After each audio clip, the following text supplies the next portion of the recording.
할렐루야. 이렇게 수요 기도에 참여하셔서 예배하는 우리 사랑하는 모든 성도님들과 또 가정 위에 하나님의 은혜와 평강이 있기를 주님의 이름으로 축복합니다.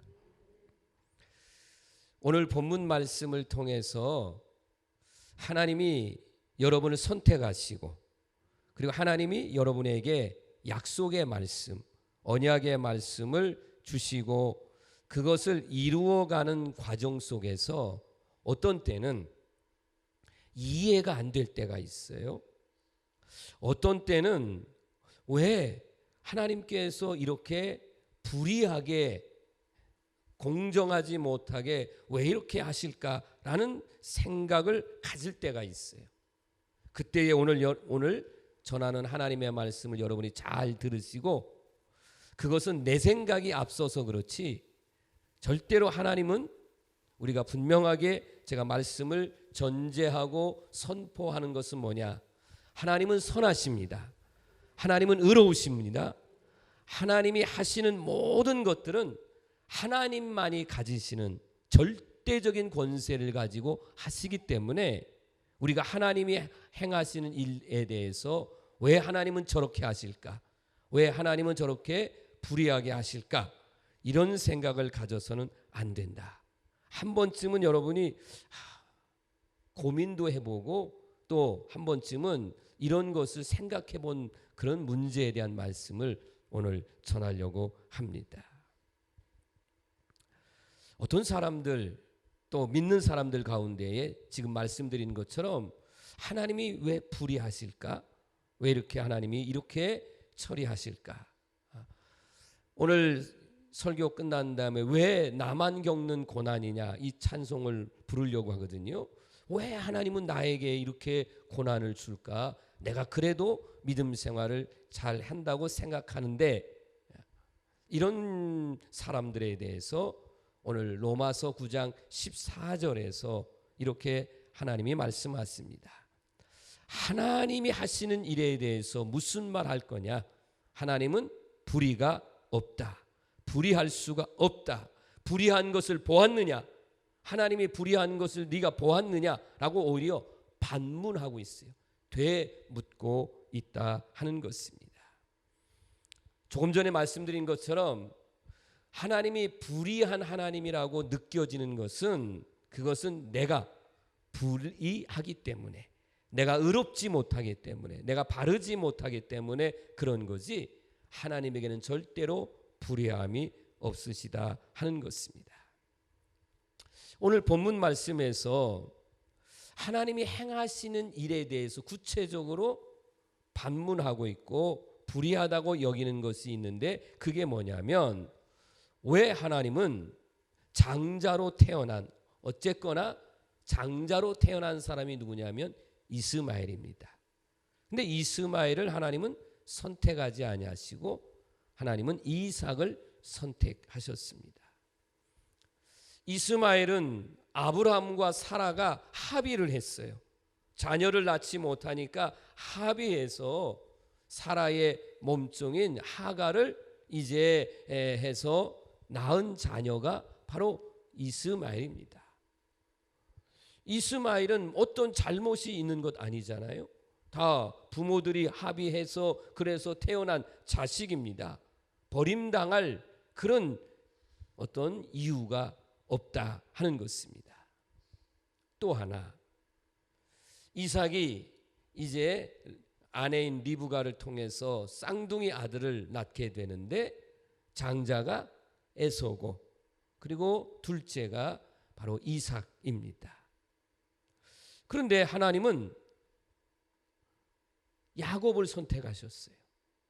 아버지인 이삭은 에서가 더 마음에 드는 거예요.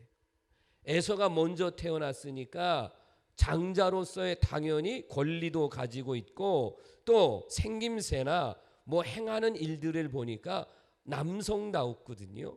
그러니까 아버지로서 당연히 축복하고 대를 이어갈 자녀를 누구로 생각하냐면 에서를 생각하는데 그런데 하나님은 에서를 선택하지 않았어요.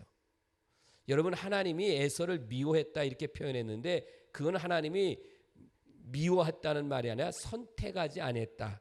그런 말로 해석해야 됩니다. 그러면 왜 하나님이 이스마엘을 버리고 이삭을 선택하고 에서를 버리고 그리고 야곱을 선택한 이유가 뭘까? 11절 말씀. 그 자식들이 시작. 그 자식들이 아직 나지도 아니하고 무슨 선이나 악을 행하지 아니한 때에 택하심을 따라 되는 하나님의 뜻이 행위로 말미암지 않고 오직 부르시는 이로 말미암아 서게 하려 하사. 아멘. 그대로 나봐요. 여기 보니까 뭐라고 되어 있냐면 네 번째 줄에 행위로 말미암지 않고 라는 말씀이 있습니다. 그리고 선과 악의 행위를 보고 택하신 것이 아니라 이렇게 붙여서 말씀할 수 있습니다.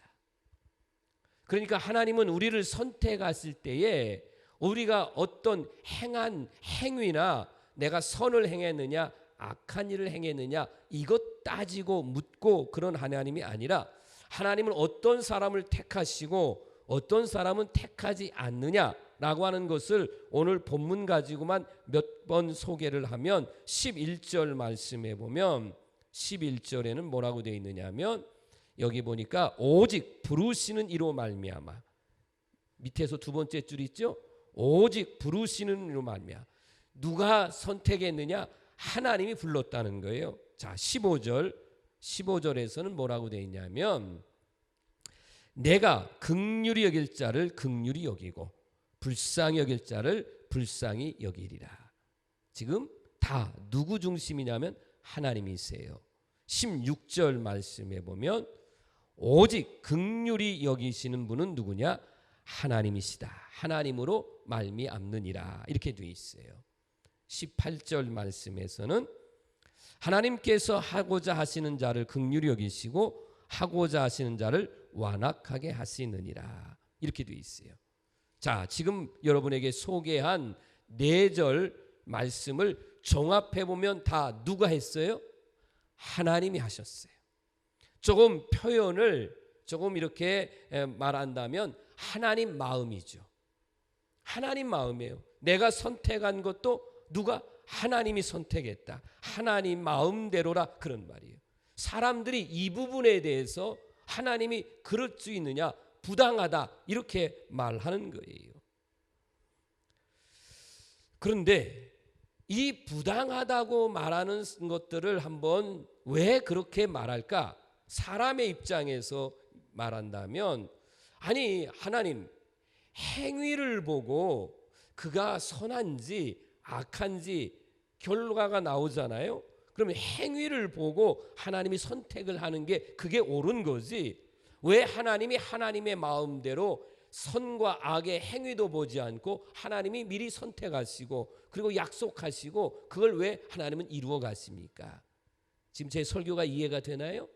사람들은 지금 그것에 대해서 받아들이지 않고 하나님 행위를 좀 보시고 나서 판단하시고 이 사람은 선택하시고 이 사람은 버려야 됩니다. 이게 인간이 가지고 있는 기준이에요. 그런데 여러분 이걸 한 번만 우리 자신에게 적용을 해보자는 거예요. 여러분과 제가 내가 지금까지 살아온 행위, 생각, 행동 했던 것들을 하나님이 보시고 평가 점수를 다 매기셔서 그래서 하나님이 여러분을 부르시고 나는 목사로 부르고 여러분은 성도로 불러서 지금 이런 귀한 직임도 주고 이런 것 이렇게 부르심과 택하심을 받을 수 있을까요? 행위로 판단하지 않고 하나님께서 나를 선택하시고 나를 불러주셔서 그래서 내가 목사가 되고 여러분 성도가 돼서 그래서 이렇게 주의 일을 할 수 있으니 감사하지. 내가 지금까지 살아온 어떤 행위를 보고 판단했다면 목사가 될 수도 없을 것이고 하나님의 자녀가 되지도 못했을 것 아니겠어요? 생각해 보세요. 우리 조그만한 일에 얼마나 불평했어요. 생각해보면 얼마나 짜증냈어요. 별것 아닌 것에 여러분 짜증내고 원망하고 뭐 섭섭해하고 등 돌리고 저 사람 안 봐 얼마나 속으로 욕도 하고 미워하고 이런 게 솔직히 얼마나 많았어요. 하나님 이거 다 아시는데 이거 하나님 다 아세요. 이거 다 기록해놔 가지고 너는 그때 짜증냈지, 너 그때 원망했지, 너 그때 섭섭한 마음 가졌지, 등 돌렸지, 이런 거 다 따지면 우리 자격 없잖아요. 자격 없어요. 그러니까 우리는 이런 것에 대해서 말할 때는요, 가만히 있어야 돼요. 행위로 판단하시고 선택하기를 원하십니다. 하나님 불의합니다. 왜 행위를 보지 않고 왜 선택하십니까? 라고 말한다면 우리는 큰일 납니다. 부르심 받지도 못합니다. 하나님은 하나님의 주권적인 섭리에 하나님은 묻지도 않고 따지지도 않고 어떤 조건을 요구하지도 않고 여러분과 저를 불러서 하나님 자녀 삼으시고 오늘도 이 예배당에서 하나님을 예배할 수 있다. 여러분 이것이 하나님의 은혜인 줄로 믿으시길 바랍니다. 외적인 조건으로 본다면 야곱보다는 에서래니까요. 장자니까 뭐 2분 먼저 태어났든 뭐 1분 먼저 태어났든 먼저 태어난 사람이 장자예요. 장자의 권리가 커요.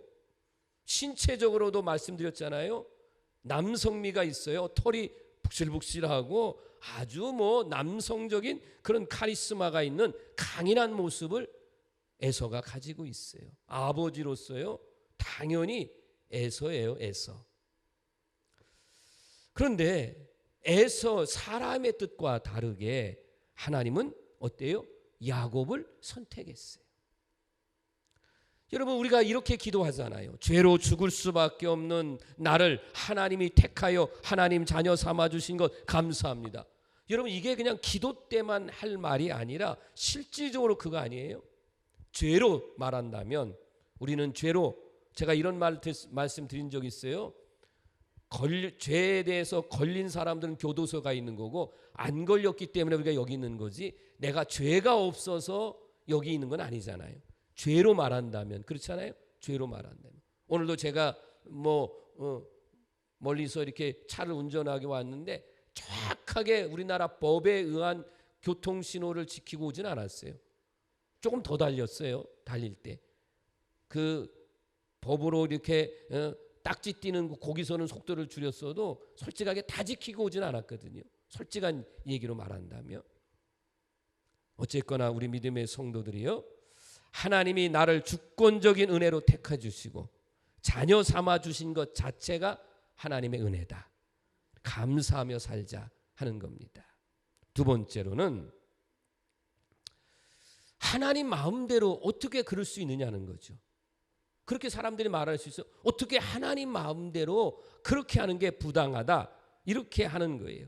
그러면 그렇게 말하시는 분들에게 제가 말하고 싶어요. 그럼 그렇게 말하는 사람은 완전하냐는 거죠. 하나님이 하나님 마음대로 한 것이 하나님 어떻게 그럴 수 있냐라고 그렇게 하나님을 부정한다면 그러면 나는 완전하냐 그런 말이죠.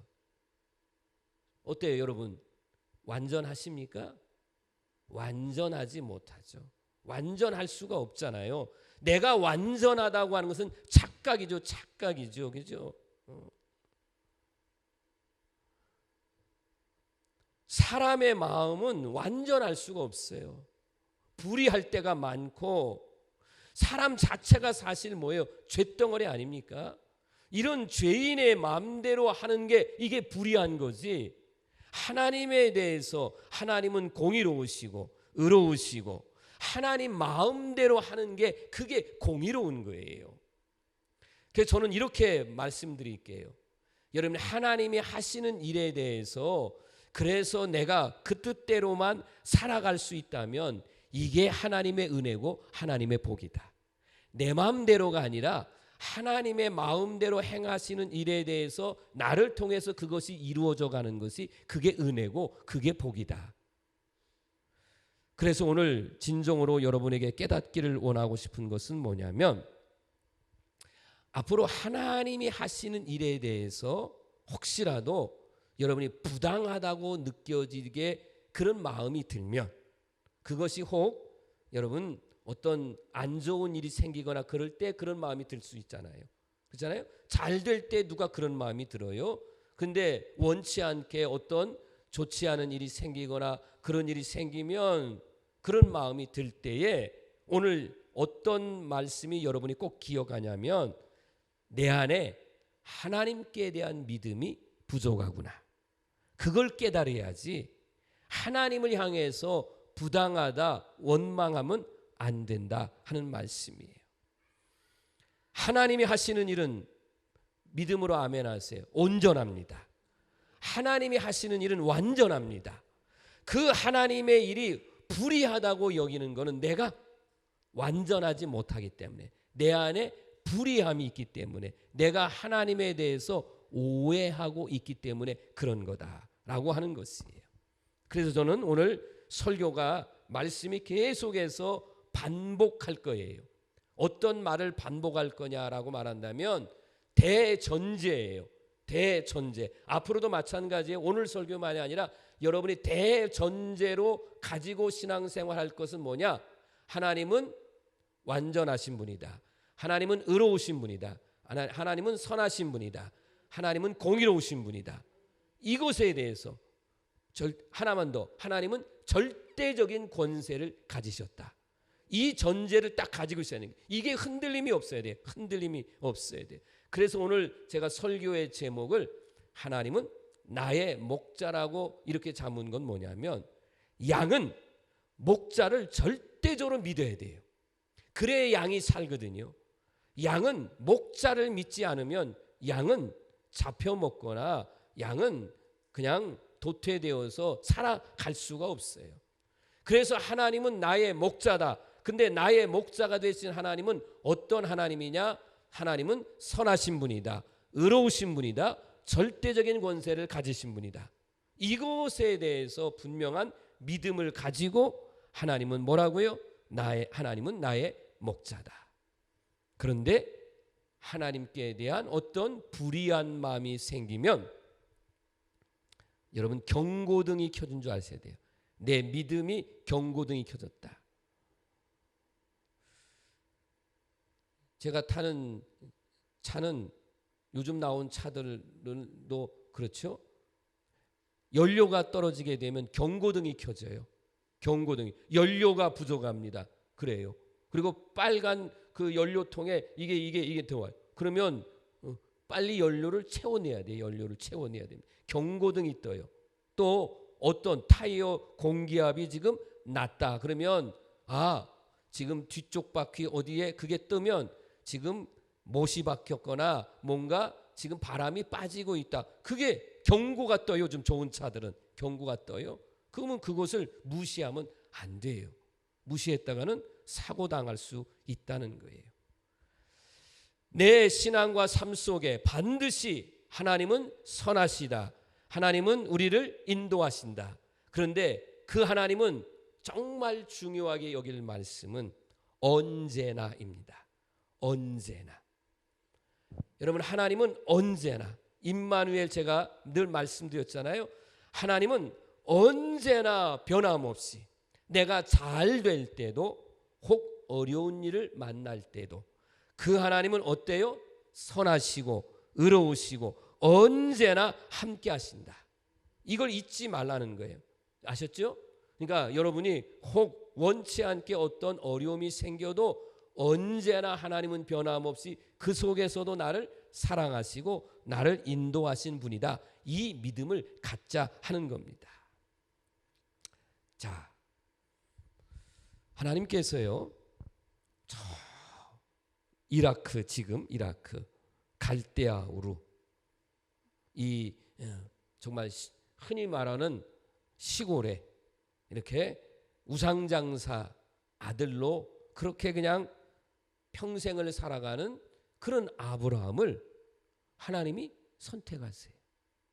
선택할 만한 조건이 있어요? 없잖아요. 뭐라도 아버지가 그래도 좀 믿음 생활을 잘했다 그러면 될 텐데 아버지 데라가 우상장사예요. 아버지가 우상장사고 그대로 아버지의 가업을 이어서 우상을 만들어서 파는 사람이 바로 아브라함입니다. 누가 선택해요? 하나님이 선택했어요. 행위로 보지 않았어요. 하나님이 선택하셨어요. 선택하셔서 뭐라고 말씀하시냐면 내 아내를 통해서 자녀들이 태어날 텐데 하늘의 별과 같이 땅의 모래알과 같이 네 자손이 번성할 것이다 라는 축복의 언약의 말씀을 하세요. 자, 선택하셨어요. 부르셨어요. 그리고 언약으로 축복을 말씀해 주셨어요. 아직 이삭이 태어나지도 않았어요. 안 태어났어요? 태어나지 않았어요. 75세에 하나님이 약속을 그렇게 하셨어요. 그 중간에 아까 말씀드린 대로 86세가 되던 때에 자녀가 태어나지 않으니까 하나님이 11년 동안 그렇게 기다렸는데도 자식을 주지 않으니까 그냥 아닌가 보다 하고 인간의 생각을 가지고 해서 낳은 자녀가 이스마엘입니다.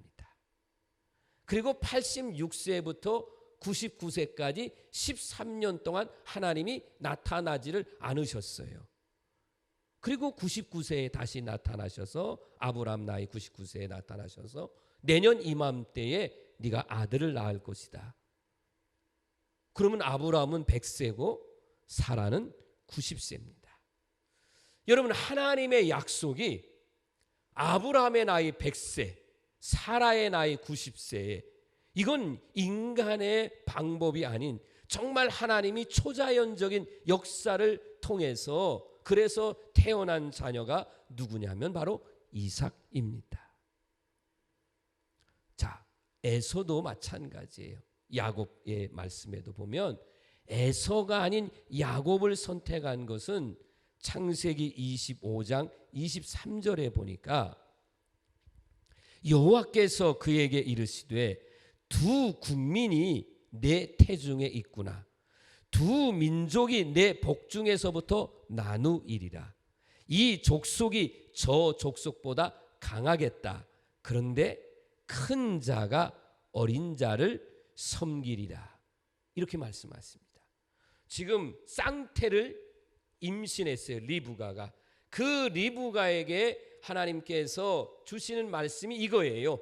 이 에서와 야곱이 되는데 이 아이가 두 민족의 조상이 될 텐데 그런데 큰 자가 어린 자를 섬기리라. 에서가 야곱을 섬기리라 말씀하셨어요. 물론 자, 아버지를 속이고 형을 속여서 장자의 축복권을 가로챈 것은 분명한 잘못이에요. 이 잘못에 대해서 아주 혹독한 대가를 치릅니다. 야곱이. 그러나 여러분, 야곱이 아버지를 속여 먹었다, 형을 속여 먹었다, 그것 때문에 하나님이 선택한 것까지 무효다 그러지 않아요. 그건 무효가 되지 않아요. 하나님이 선택은 유효해서 그대로 이루어졌어요. 야곱이 고생을 말로 다 없이 했지만 그러나 하나님의 언약은 그 잘못한 그 순간 그것 때문에 없어지지 않았어요. 이 말씀을 여러분과 저에게 다시 한번 적용해 보자는 거예요. 하나님은 아멘 하세요. 여러분을 선택하셨어요. 그리고 여러분에게 언약의 말씀을 해 주셨어요. 그 언약의 말씀을 해 주셨다는 건 뭐냐면 하나님이 하시는 일에 내가 쓰임받는 도구라 그런 말이에요. 하나님이 선택해서 하나님의 자녀로 하나님의 택하심을 받아서 그래서 하나님의 일을 하게 된 것 자체가 뭐예요? 하나님 앞에 감사하고 그래서 하나님이 나에게 선택하시고 일할 수 있도록 맡겨주신 것은 뭐냐? 그게 사명이고 그게 여러분 충성을 다해야 한다는 겁니다. 제가 이 말씀을 이렇게 전하면서 제가 사모에게 이제 회갑도 되고 뭐 이렇게 저랑 34년, 35년째 살고 있어서 제가 그냥 말로 사랑해요 이렇게 말했어요. 그러면 그냥 사랑해요 이렇게 대답이 돌아오면 얼마나 좋아요 저한테. 그렇잖아요. 근데 우리는 목회자로서의 사명을 다해야 되니까 딱 이렇게 말해요. 영과 육이 건강합시다. 이렇게 말해요. 아니 저는 그래도 사랑해요. 목사님 저도 사랑해요. 이 말 듣고 싶은데 딱 잘라서 그냥 목사로서의 사명을 다하려면 영과 육이 건강합시다. 이렇게 말해요.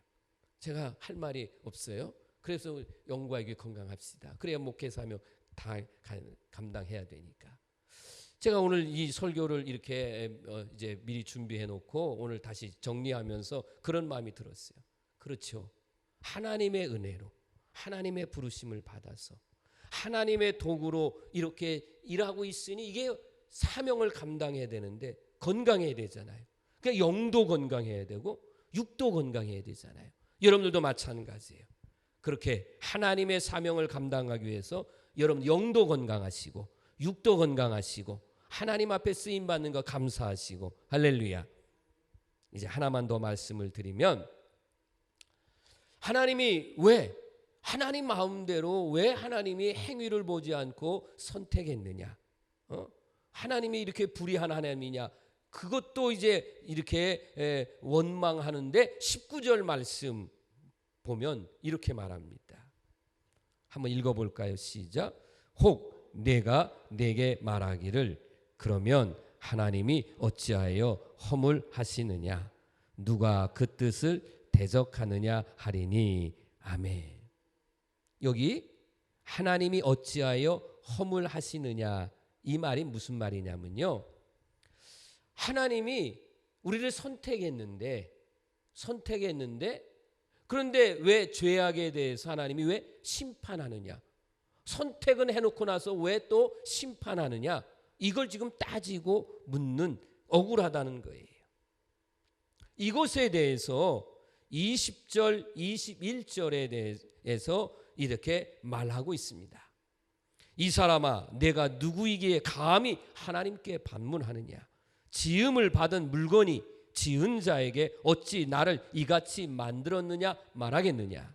많이 들어본 말씀이에요. 21절 토기장이가 진흙 한 덩이로 하나는 귀 있을 그릇을 하나는 천 있을 그릇을 만들 고난이 없느냐?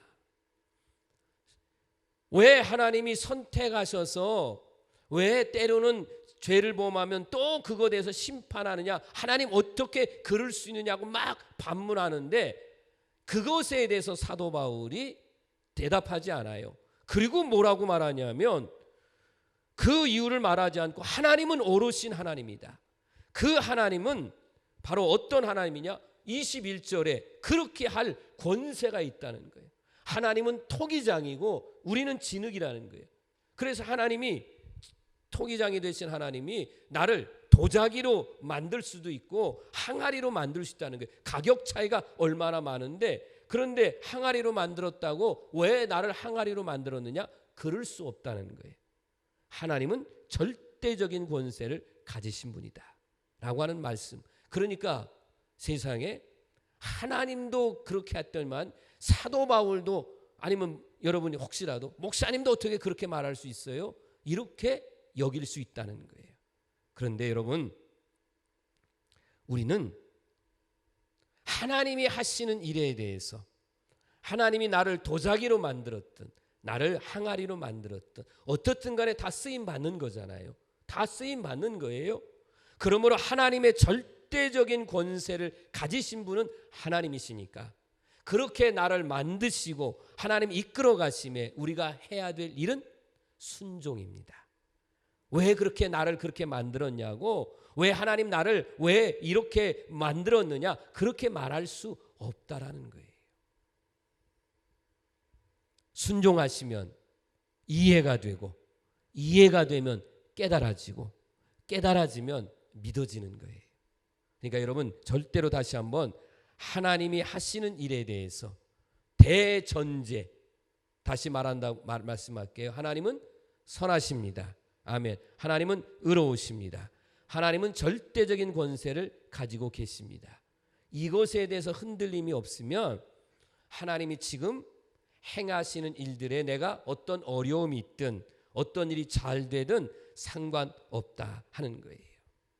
정말 조심해야 될 것 중에 하나가 뭐냐면 내 생각입니다.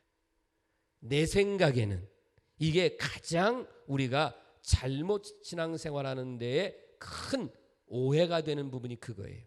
내 생각에는 그런데 하나님은 왜 그렇게 하십니까? 라고 말하는 것은 하나님의 선하심과 절대 권세를 인정하지 않는 것입니다. 그러므로 여러분 내 생각에 맞지 않다라고 말씀을 하시면 내 신앙이 지금 잘못된 길로 가고 있구나라고 깨달으시면 돼요.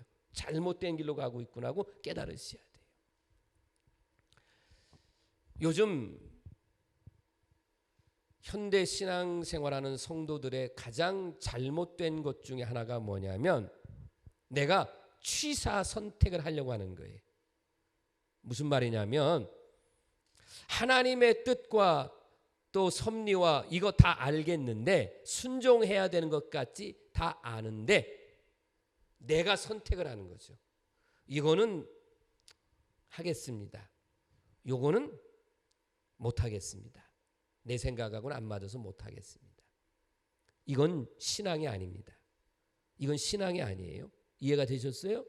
여러분 하나님이 뜻과 섭리와 계획 속에 하나님이 행하시는데 내가 여기서 취사 선택 어떤 거는 하고 어떤 거는 하지 않는다면 이건 올바른 신앙이 절대로 아니라는 거예요. 그래서 우리는 하나님의 말씀과 명령에는 반드시 여러분이 하고 싶고 하고 싶지 않은 것까지도 어떻게 받아들이냐. 이 속에는 하나님의 사랑이 있다. 하나님이 어떤 사람을 불렀어요? 그런데 왜 저런 사람을 하나님이 부르셨을까? 아까 뭐라 그랬어요? 하나님이 긍휼이겠다 그랬어요. 긍휼이겠다. 하나님의 사랑이 담겨져 있다. 그러니까 우리 성도들로 얘기하면 어떤 사람은 건강하고 어떤 사람은 건강하지 못할 수 있어요. 그죠? 어떤 사람은 좀 돈이 있을 수 있고 어떤 사람은 돈이 없을 수도 있어요. 그런데 하나님은 그런 거 보지 않으시고 하나님 다 필요에 따라서 하나님은 그 사람들을 사용하시고 이끌어가고 있다 하는 거예요. 바다의 배가 풍랑이나 파도에 이렇게 휩쓸려 가지 않기 위해서 배를 안전하게 하기 위해서 하는 방법이 뭐냐면 닻을 내리는 거예요. 쇠고랑 같은 거에서 닻을 내려서 저 바다에다가 이렇게 빠뜨려서 이제 움직이지 않게, 그리고 배를 밧줄로 묶어 놓습니다. 그러면 큰 파도나 풍랑이 일어도 어때요? 배가 뒤집히거나 배가 파손되지 않아요. 보호함을 받을 수 있어요. 또 예전에 한번 이렇게 태풍 올 때 보니까요, 배들끼리 다 묶어요. 서로 다 묶어가지고 그 다음에 파도와 싸우더라고요. 그래서 같이 엔진을 다 켜가지고 파도가 치면 같이 갔다 그걸 하는 거예요. 그러지 않으면 배가 파손하니까. 하나님의 선하심과 하나님의 절대적인 것을 믿음을 가지고 있다면 닻을 내리든 꽁꽁 묻든 아니면 하나님께 대한 믿음을 가지고 하나님 바라보면서 싸우게 되면 어때요? 우리는 넘어지지 않습니다. 우리는 잘못되지 않습니다. 하나님은 평안하게 아름답게 우리를 인도해 주실 줄로 믿습니다. 오늘 설교의 제목, 하나님은 나의 목자십니다. 그 하나님은 선하신 분입니다. 그 하나님은 절대적인 권세를 가지고 나를 지키시고 인도하시는 분입니다. 지금까지 반복하며 전한 말씀, 앞으로도 신앙생활 하실 때에 여러분 꼭 이 말씀은 잊지 마시고 절대로 하나님은 선하시고 의로우시고 권세를 가지고 이끌으신 나의 목자시기니까 여러분의 삶 속에 평안하고 아름답고 선한 열매만 맺혀지는 복된 삶이 되어지기를 주님의 이름으로 간절히 축복합니다. 기도하겠습니다.